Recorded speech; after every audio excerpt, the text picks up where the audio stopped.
Historical Reconstruction of Aryan X. Episode 47. What is a theocratic society? Modern societal structure is described as a system where religion and politics are separate. Of course, some Islamic nations exist where religious law and politics are one. We can also see examples in Catholicism and Christianity, where religious beliefs are stipulated in various laws and applied as societal norms, such as with abortion laws. Strictly speaking, in a society with separation of church and state, no organization claiming to be a religion should interfere with the legislative and political activities of a government elected by the people. A theocratic society is one where the creator of the universe, which provides humanity with boundless life and prosperity, is personified with various names, such as Chenshin, Tianshin, or Hanalnim. All national decisions, both political and religious, are centered around an authority who acts as the worldly agent of this divine being.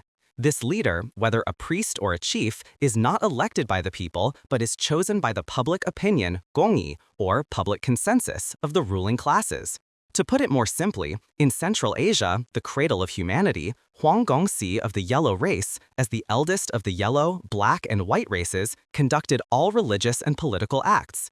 However, there are misconceptions. For instance, the age of the Egyptian pharaohs was a theocratic society. Forces that manipulated history have distorted the actions of the pharaohs into those of an omnipotent, authoritarian dictator to belittle Egypt's brilliant history. The is in Egypt has the meaning of outside, similar to the is in Istanbul and Islamabad.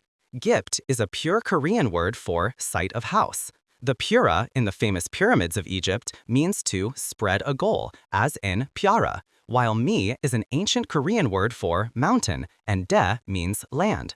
The pyra of pyramid and the phara of pharaoh are the same word with the same meaning. The head of the group that spreads this ideal was the pharaoh. The Scythian Aryans of Central Asia, who practiced this true form of theocracy, did not have a system where one authority made all decisions autocratically.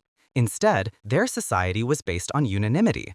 Although not directly elected by the people, a small coalition of representatives from each group, including the highest authority, would postpone any decision if even one person disagreed. The political truth of that era, which you might consider the Stone Age of the pyramids, was a society that achieved a higher dimension of human respect and political realization than our current society in 2026. Modern society has degenerated into a truly corrupt and vulgar one, where the interests of each group take precedence. It's not just the words that are vulgar, but the actions are as well. Just because spaceships can travel to the moon does not make a society advanced. Though the society of our ancestors existed over 10,000 years ago, they possessed a more advanced philosophy of human dignity and politics than we do today. The supreme leader did not make religious and political decisions at will. They led representatives of all interest groups and races, and if even one person objected, the decision was deferred until that last person could be persuaded. They wielded a mental and physical philosophy so highly civilized that it is beyond our current imagination. A passage from a Korean history book that remains today contains the religious and political philosophy of these people. The historical background is around 2300 BC, at the point when the separation of church and state began. Figures from the 25 official histories of China and Korean history are intermingled. This is because the unified history of the Scythian Aryans in Central Asia was split in two, one part becoming the history of present-day China and the other incorporated into Korean history. We will merge these two back into one. At that time, a figure named Yo appears as an emperor in the 25 histories of China who seized power through military force. Im Gimshi, on the other hand, was formally granted the authority of the highest political leader at the dawn of the separation of church and state, by the final leader of the theocratic era. This figure is considered the origin of Korean political history. By examining their ideas and philosophies, we can glimpse the political and philosophical struggles they faced during the transition from theocracy to the separation of church and state. After Yo, who became emperor through a coup d'état according to the 25 histories of China, forcibly drove out the people of Im Gimshi, the first political leader of the separation era, he finally seized the emperor's castle designated by the last leader of the theocratic era and became emperor. The rule established by the last leader of the theocracy, the Buddha, was that whoever captured that emperor's castle would become the emperor of the separation era. Concerned by this, Im Gimshi, who had inherited the authority as the head of the separation of church and state from the last leader of the theocratic era, led 100 envoys to enlighten Yo about his wrongful coup. However, the son of the lead envoy, Usan, who is Shun, the emperor after Yo in the 25 Histories of China, was tempted by Yo, married his 2 daughters, and betrayed the delegation. Let us examine the account of the father, the head of the delegation, punishing his own son for this betrayal. The head of the delegation, Yu Hosi, finally unable to bear it, rebuked and moved to subjugate the coup leader Yo and his own son Shun. Shun cried out to the heavens in lament, and Yo, having no ground to stand on, abdicated the throne to Shun and went into seclusion. Thereupon, Yu Hosi, the head of the delegation, proclaimed an order to subjugate Yo, who had seized power through a coup, and his son Usan, who had colluded with him, declaring, "This is something that must be rectified. One who errs in ignorance may perhaps be forgiven and taught, but one who errs knowingly cannot be forgiven, even if they are father and son or brothers."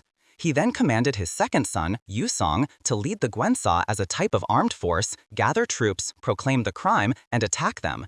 After fighting for several years, they finally vanquished the coup forces. The leader of the delegation, Yu Hosi, sent the Guansa as a type of armed force to admonish them, saying, "Yo, the emperor by coup, divided the land and acted as he pleased with heaven and earth. Seizing the opportunity, he built his own altar and drove people away to privately raise dogs and sheep, then declared himself emperor and handled matters alone. The world is silent like stones, earth, and plants, and the principles of heaven flow backward into vanity. This is falsely stealing the authority of heaven to indulge in the tyranny of selfish desires. If an emperor is to act as an agent of heavenly authority, should he not be able to open and close the sun and moon and create all things? Yet, you have only stolen the heavenly authority to exercise its authority. You do not possess the ability to open and close the sun and moon or create all things. An emperor is the father of all people and a respected person. The people do not call you emperor falsely. If the people call you emperor falsely, it is merely a wicked game of fraud and vanity. Human affairs follow the principles established by heaven and humans, and worldly affairs serve to clarify those human affairs that follow these principles. What else could there be beyond this? Therefore, the law of the Scythian Aryans clearly proves the principles of heaven and humanity, enabling people to perform their original duties and, in return, receive the blessings associated with that work. Thus, although there is a sequence between the speaker and the listener, there is no high or low. Though there is familiarity and unfamiliarity between the giver and the receiver, one cannot attract or repel at will. Therefore, the entire world is equal, and all races and tribes of the world act of their own accord. The leader of a theocratic era was called the Chenwang, meaning heavenly king, or Chenbu, meaning heavenly father. The emperor, who received authority from this figure, was thus referred to in history as the Chenza, the son of heaven. Our ancestors were people who realized equality for all, treating the Pope of the theocracy, the emperor as the head of politics, and all people as identical human beings. Although this is a brief text, it shows the essential virtues we must possess when engaging in religion and politics. Now, I will provide examples of theocracy and the separation of church and state from current history to help you understand. A theocratic society you are familiar with is the Greek civilization, the origin of European history. The Greek council of that time was a decision-making body centered on the Pope of the Mitra Bodhisattva group who had moved west. Decisions were typically made unanimously, not by majority vote as is common today. And these were not groups that used military force. The Greek colonies were peaceful communities established to invite others into their world of coexistence, not to dominate. However, those who manipulate history today have distorted this enlightened Greek civilization into a group that suppressed others with force. The period when Greek civilization operated as a theocratic system for European history was until 2300 BC. After that, Roman civilization began, marking the start of the separation of church and state. The leading nation of Greek civilization was Georgia, and the leading nation of the Roman Empire was Armenia. The center of Greco-Roman civilization was on the peninsula of Anatolia, in Asia Minor. To take Spain as another example, the leading powers of the Greek civilization during the Theocratic era are present-day Catalonia and the Basque country. Of course, Catalonia belongs to the European Greek civilization, while the Basque country belongs to the civilization of Kazakhstan that had moved north. However, both regions were leading forces in the Theocratic era. As the separation of church and state began in Spain, regions like Valencia, Zaragoza, and Costa del Sol emerged. In the case of the Basque Country, Navarre was the representative force of the separation era. In Southeast Asia, it is my personal opinion that the Angkor Wat ruins in Cambodia and the large-scale pagodas in Myanmar are relics from the Theocratic era. In the next episode, we will reveal the identity of the three sovereigns, the Samwang, who appear in Chinese history and acted as agents for the Great Pope in Central Asia during this Theocratic era. I sincerely hope you will contact many people to join in this once-in-a-lifetime opportunity. The heavens and the earth will tremble. The subtitles can be translated into each country's language, so please make use of them. If there are any issues, please contact us via the comments or Google Mail. Google Mail address is aryanrealhistory@gmail.com. The YouTube video address is Historical Reconstruction of Aryan X or History Restoration of Aryan X. Please do not forget that your subscriptions and likes represent your conscience and passion for the truth.